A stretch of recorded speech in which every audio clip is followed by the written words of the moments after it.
Hey, what's up? This is Leo for Actualized.org, and in this video blog what I want to talk about is the topic of strengths versus weaknesses, and specifically the question of, in personal development, in getting more success in your career, in your relationships, in your health, is it better to work on your strengths or is it better to work on your weaknesses?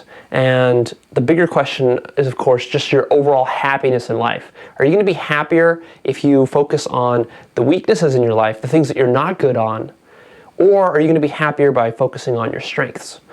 So there's some interesting research that goes and covers both of these topics and looks at which of them is better.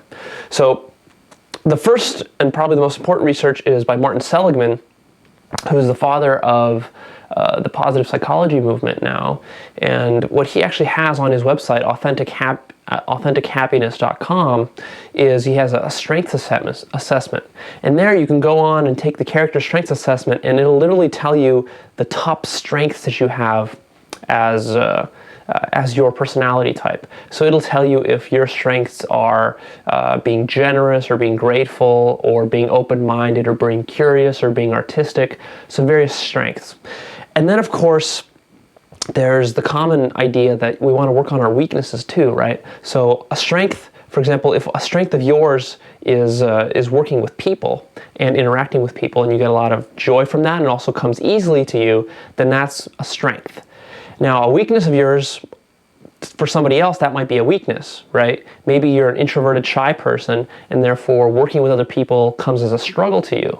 And the question then is it better to work and fix that weakness over time? Is that going to make you happier? Or is it better to focus on the strengths?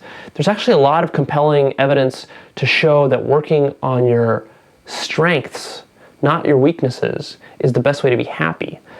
Because working on your weaknesses is pretty hard, and if you've ever tried to do this in your life, is working on a weakness, then you've known how difficult it is to do this, right?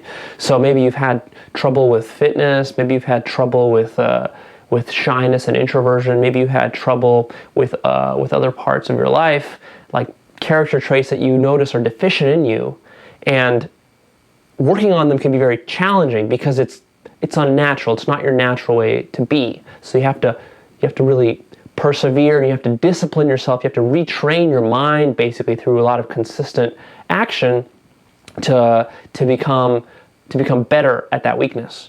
And oftentimes it's really hard to bring that up to the kind of level that your strengths are at. Whereas with your strengths, let's say you're someone who's really good with people and you naturally love being extroverted and talking to people and working with people and collaborating and cooperating. In that case, that's a strength of yours.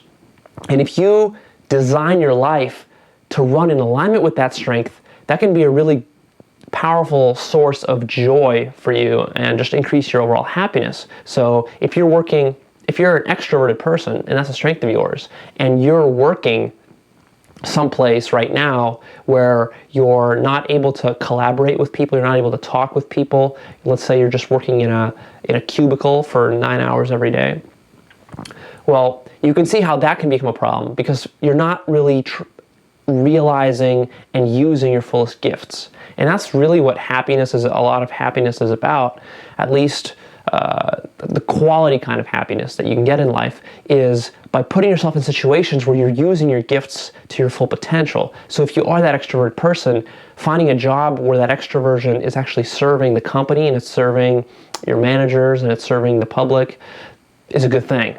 It's going to make you feel really good when you put yourself in that kind of position. Or if you have some other kind of strength, maybe you're a very athletic person, and that's a strength of yours. So putting yourself in a position where you can always be athletic, you can always be moving, somewhere where you're not sitting in front of a computer. And maybe conversely, if you're the kind of person that likes to be alone, and that likes to work by himself or herself, and likes to have a lot of quiet time, then being stuck in an office where you're constantly having to go to meetings and hobnob with people, that might irritate you. And your greatest strength might be being by yourself and having time to think things through and being more logical, being more analytical, whatever that might mean for you.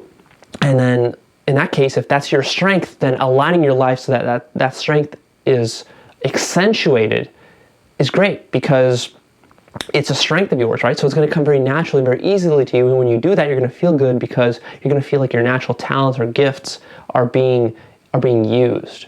So with personal development, from my experience, what I found is that really it's not an either or choice. It's a false choice to say that you're either going to have to work on you're going to accentuate your strengths, just focus on that, or you're going to focus on accentuating or improving your weaknesses. Really what you got to do is, if you want a stable level of happiness and also success in life, what you really want, you're going to want to work on both. But I think you're going to want to start by aligning your life with your strengths.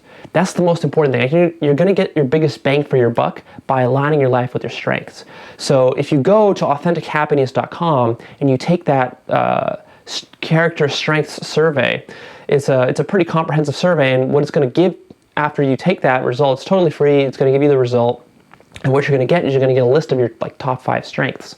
And what I found is if you take those top 2 strengths that you have and you start to become really aware of those strengths, you first of all consciously now take them on as your personality, because before what they were is they were strengths of yours, but you weren't conscious about them, and now you are.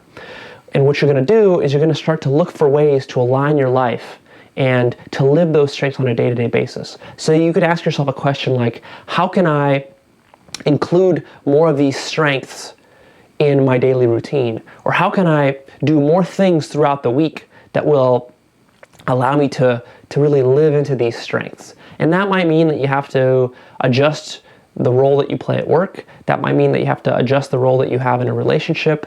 That might mean all sorts of things depending on your strength. There's like over 30 or 40 different strengths on this survey.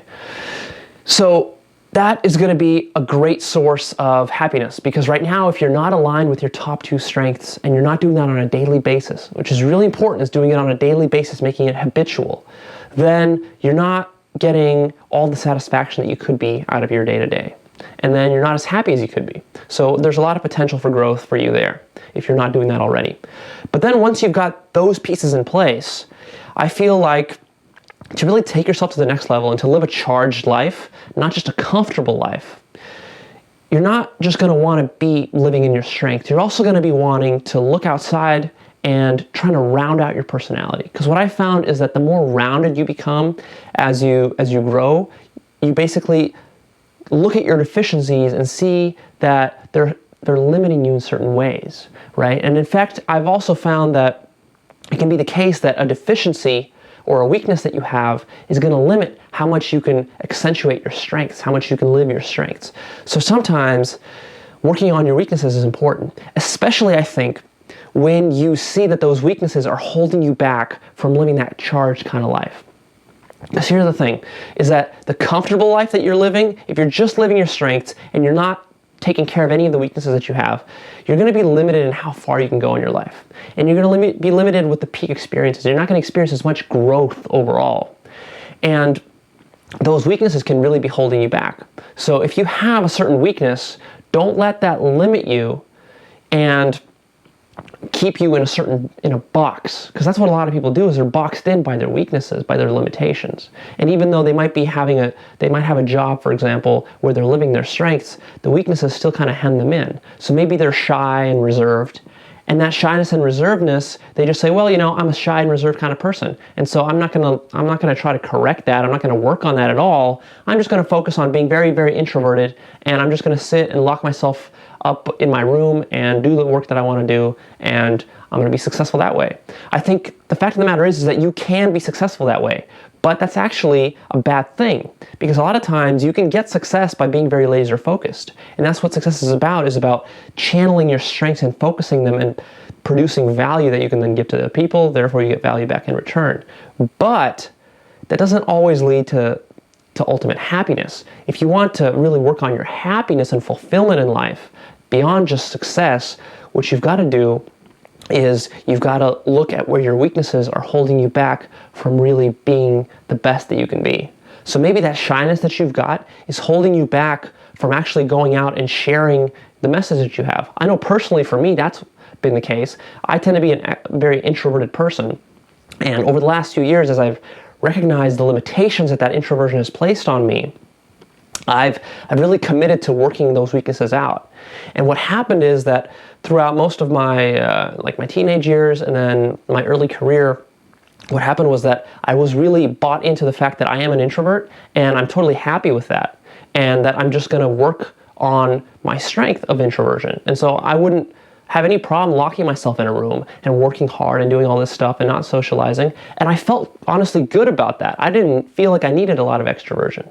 But what I found is, after I've discovered that what I wanted to really be doing with my life is to sharing some of the wisdom that I've discovered through all my research on personal development, going out there and sharing that information, which is what I'm doing right now, I've discovered that I need more extroversion, because being as introverted as I was starting to see the limitations of that. For example, I started to notice that, well, I would need to be able to go out and interview people, because interviewing people gives me more understanding about how personal development works. It's hard to really know personal development just from your own personal experiences, especially if you want to help other people. You want to go out there and see what are the differences, what are the similarities. So being able to interview people means you have to be more social, which is something that I wasn't comfortable with. Also, I noticed problems with relationships that I was having. I wasn't having the kind of dating life that I wanted to have. I wasn't even having the kind of social life that I wanted to have with friends, and even simple things like being able to have just like a random chit chat with a stranger or like a store clerk. So I found that that was holding me back. And then of course, public speaking was something that I wanted to get into, and I saw that I needed to get into it. I needed to break out of my shell to get into public speaking so I could be a better communicator, better deliver that message. And also being a better leader, being able to lead people with ideas and understanding how to lead them through words, through speech, through emotions. So for me, that's been a journey, and it's been really hard because being very introverted, that was a weakness of mine, is going out there and socializing. That was like an uphill battle for me. I had to struggle through it, and I had to keep struggling, and I'm still going through that process right now. It's still very challenging.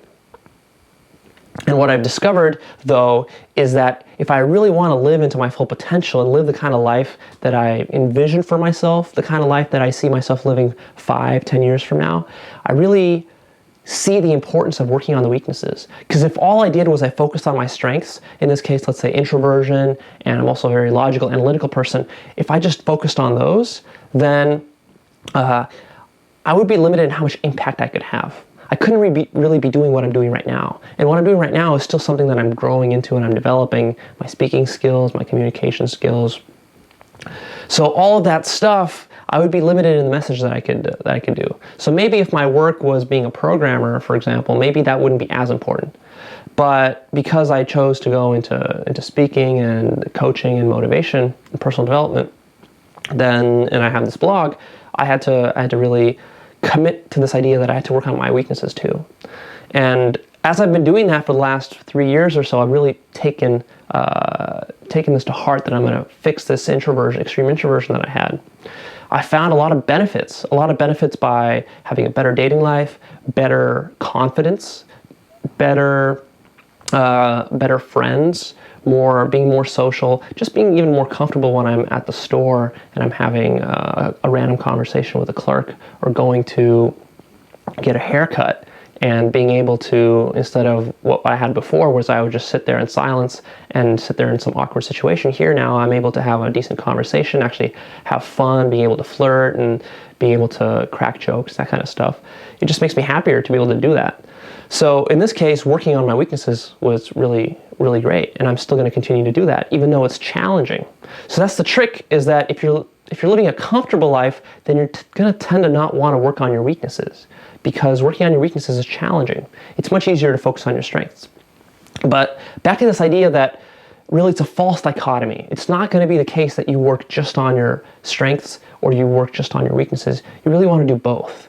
Because, for example, for me, even though I'm trying to be more extroverted, I'm going out there, I'm socializing, I'm pushing myself on that front, I'm also spending a lot of my time on my strengths. One of my biggest strengths is being open-minded and analytical, and being a critical thinker. I think that's my top strength.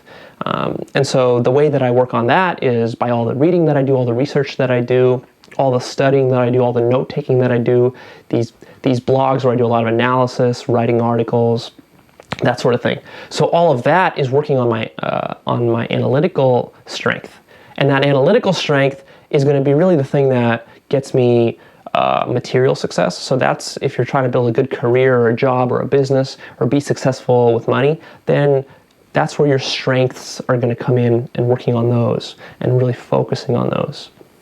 And for me, doing that right now is really rewarding. It feels more natural. It feels easier, much easier than going out there and socializing. And a lot of times I have this trade-off between, do I want to go and go out and hang out with friends and spend a few hours doing that, or do I want to spend those couple of hours, reading a good book or shooting a video or taking some notes, something like that. And a lot of times I will prefer to do the thing that I'm strong in. So I want to be analytical. I'd rather sit and read a book for 2 hours than go out there and socialize at a bar with some friends for 2 hours.